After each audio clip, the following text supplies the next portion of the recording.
Alors, Madame la sénatrice, alors messieurs les sénateurs qui vont pas tarder à arriver, messieurs les présidents, mesdames, messieurs les conseillers, mesdames, messieurs, bonjour à tous et je vous remercie chaleureusement de votre présence. Comme je vous l'ai dit, je vais être très rapide car je préfère laisser la place aux différentes tables rondes. Mais je me posais une question. Qui n'a jamais entendu la recommandation suivante ? Il faut consommer au moins 5 fruits et légumes par jour. C'est bon pour la santé.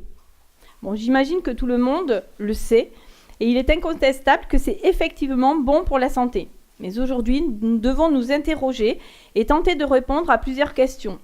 Donc, tout au long de cette journée et au travers des 3 tables rondes, nous allons aborder la consommation des fruits et légumes, un enjeu de santé publique, la contribution de la production des fruits et légumes à l'impact environnemental, l'art du compromis, et les risques économiques liés aux fluctuations de la production des fruits et légumes.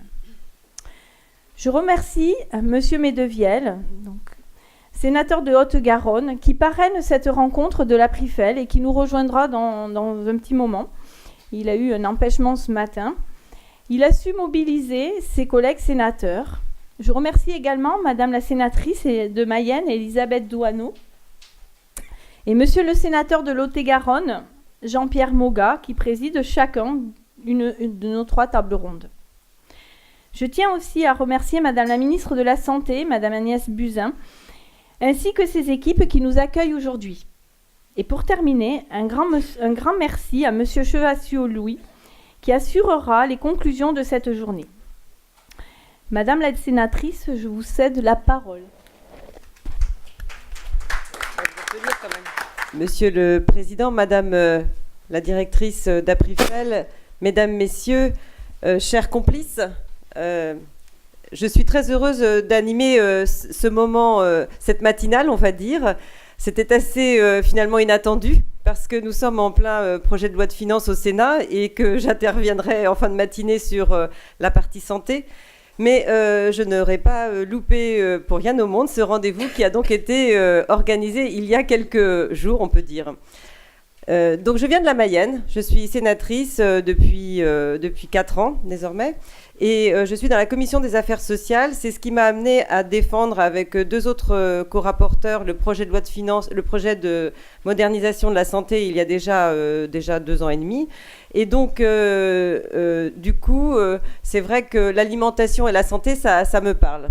Alors, on m'a demandé de préparer un PowerPoint, mais en fait, moi, j'ai décidé de vous présenter juste une image, une belle image, qui correspond assez bien au débat de ce matin. C'est-à-dire que j'ai demandé à mon collaborateur de me trouver l'une des plus belles peintures de Giuseppe Arcimboldo, parce que je voulais simplement vous guider à travers cette peinture, vous dire que certes les fruits et les légumes peuvent être ornementaux, peuvent être faire l'objet d'une belle peinture, mais il faut être amené surtout à les consommer. Et pour quelles raisons ? Eh bien, nous allons essayer ensemble de dire pourquoi. Et puis c'est un petit clin d'œil aussi à l'un de nos intervenants ce matin, puisque Monsieur Cecchini, Michele Cecchini est italien, donc je pense qu'à travers aussi cette peinture qui résonne, un petit air du pays, c'était un moyen aussi de vous saluer et de vous accueillir, monsieur.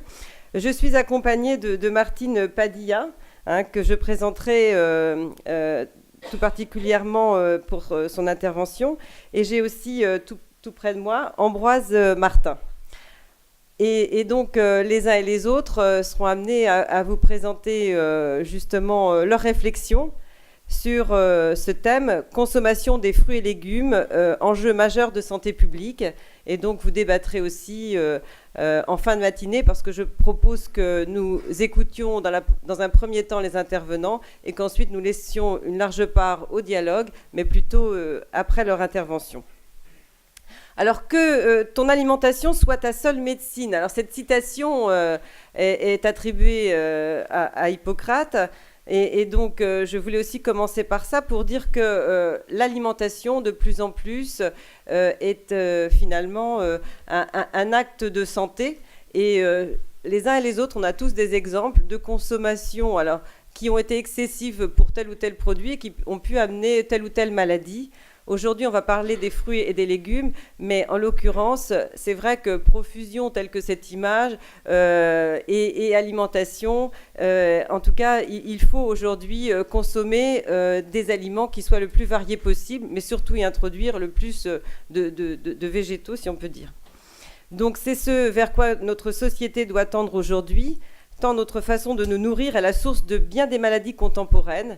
Et là aussi, vous avez sans doute lu et appris que des maladies chroniques ou des maladies qui sont invalidantes viennent d'une mauvaise alimentation. On peut parler de l'obésité en tout premier lieu, le diabète bien sûr, les maladies cardiovasculaires, les cancers et j'en passe certainement. Aujourd'hui, seuls 25% des adultes et 6% des enfants respectent les recommandations en termes de consommation de fruits et de légumes. Les jeunes générations sont de moins en moins portées sur ces aliments pourtant essentiels à une bonne santé. Et pourtant, les bonnes habitudes alimentaires dès le plus jeune âge est primordiale. C'est l'éducation alimentaire que tout enfant devrait pouvoir appréhender grâce bien sûr à la transmission de valeurs parentales, mais aussi valeurs éducatives à l'école, bref, dans tous les lieux qu'il côtoie, avoir cette approche par rapport à l'équilibre de son plateau, je dirais, journalier et alimentaire. L'enfant devrait en tout cas avoir cette approche dès qu'il est possible de le lui faire comprendre. Pour illustrer ces propos, je vais m'appuyer sur une expérience mayonnaise. Parce que c'est vrai que quand vous êtes venu vers moi, je me suis dit, mais de quoi vais-je pouvoir parler sur les fruits et légumes, même si j'ai une appétence particulière pour les fruits et les légumes en général. Quand c'est une consommation quotidienne et personnelle, c'est vrai que, à part le témoignage, ça s'arrête très vite. Donc, je me suis surtout dit, mais sur quelle expérience je peux m'appuyer et qui vient de mon département. Donc la Mayenne fait partie des Pays de la Loire et c'est vrai que lorsque les agriculteurs dans nos territoires sont venus voir les élus pour nous dire leurs difficultés, nous avons réfléchi en fonction de nos compétences sur les actions que nous pouvions mettre en place pour les aider. Et c'est vrai qu'un conseil départemental, notamment, n'a plus de compétences économiques, puisque depuis la loi NOTRe, elles sont parties vers les régions et les intercommunalités. Donc du coup, on a été plus loin dans la réflexion et nous nous sommes dit, eh bien, nous avons compétence sur les collèges, nous avons donc compétence sur l'alimentation de nos collégiens. Nous allons donc réfléchir à une politique comment dirais-je, adaptée au territoire pour justement essayer d'influencer l'achat déjà, d'acheter local. Donc c'était une des premières choses, d'acheter le plus souvent des produits qui sont issus d'une culture soit biologique ou en tout cas raisonnée. Et puis d'acheter surtout français. Hein, on est devenu un petit peu nationaliste quelque part en Mayenne, en tout cas local. Et donc nous avons lancé cette opération de 100% achat français, 50% achat mayennais. Et ça a marché tout de suite. Ça a très très bien marché. Quand on a un certain nombre d'établissements scolaires, vous imaginez que très vite ça prend une ampleur et qu'il a fallu organiser les réseaux d'achat, bien sûr, surtout des fruits et des légumes notamment, de la viande aussi, mais en tout cas des fruits et des légumes. Et je suis depuis très longtemps engagée sur l'insertion sociale et professionnelle. C'est ma mission au conseil départemental en plus de la protection de l'enfance. Et du coup, je me suis dit, mais j'ai entendu parler d'une initiative, d'un porteur de projet qui avait envie de faire un chantier d'insertion justement sur la préparation des produits pour les cantines et tout ce qui est restauration hors domicile.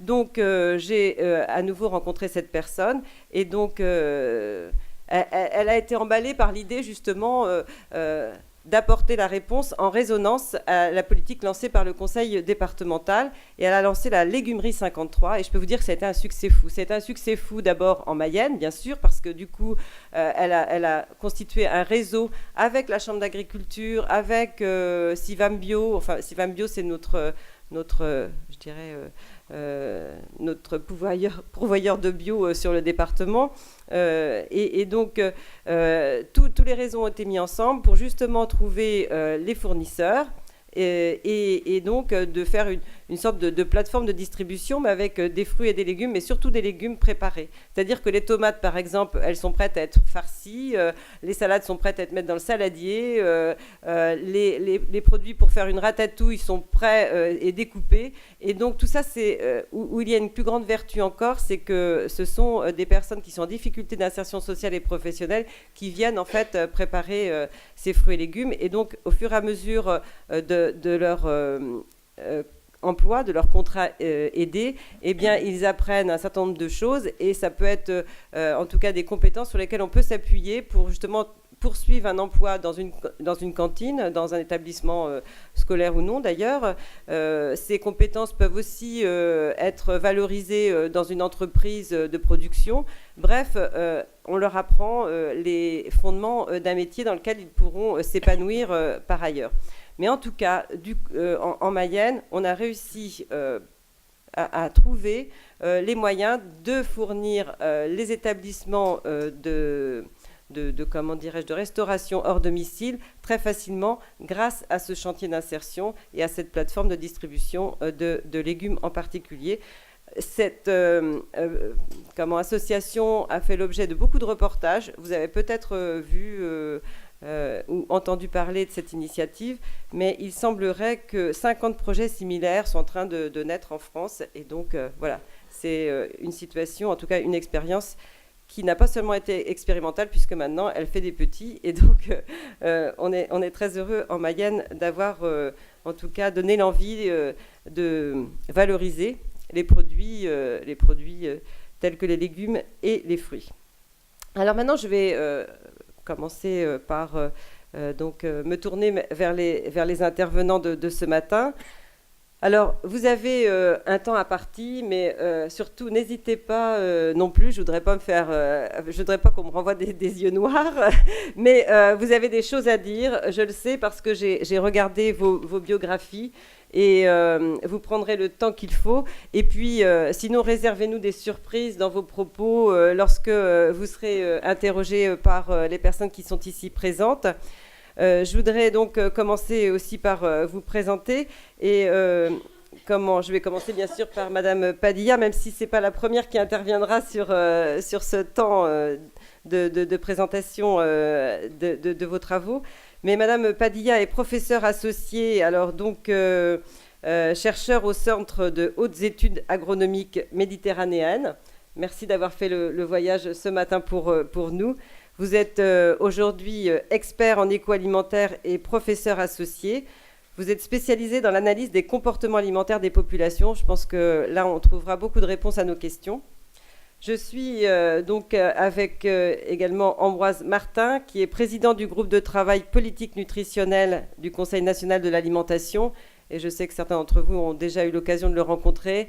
Et donc, c'est avec lui que nous commencerons. Et puis, Michele Cecchini, qui est analyste des politiques de santé à l'OCDE et responsable du programme de travail sur la santé publique. Donc, ces experts émérites vont partager avec nous leurs connaissances et je les en remercie. Je propose de commencer par vous, Monsieur Martin. Vous êtes, je le rappelle, donc président du groupe de travail politique nutritionnel du Conseil national de l'alimentation. Alors là, je vais peut-être faire polémique, mais en même temps, je m'attache à être dans la réalité de l'actualité. Et donc, l'Union européenne vient de prolonger pour 5 ans l'autorisation d'utilisation du glyphosate, le principe actif du Roundup, herbicide le plus utilisé au monde, alors que plusieurs pays comme la France, l'Italie ou l'Autriche y étaient opposés. Depuis quelques années, le produit de Monsanto concentre les critiques. Alors... oui, moi j'aime bien commencer comme ça. Hein. On commence par aller sur une polémique. Mais il faut surtout pas éviter les discussions. Donc, une initiative citoyenne européenne avait réussi à atteindre 1 million de signatures pour demander son interdiction. De nombreuses ONG se sont mobilisées. Le journal Le Monde titrait ce mardi en une « Glyphosate, un scandale européen ». À l'inverse, le principal syndicat agricole français s'oppose à ces critiques en faisant jouer le principe de réalité. Donc face à ces informations contradictoires, le consommateur peut se retrouver déboussolé. Je pense que vous en êtes à peu près d'accord.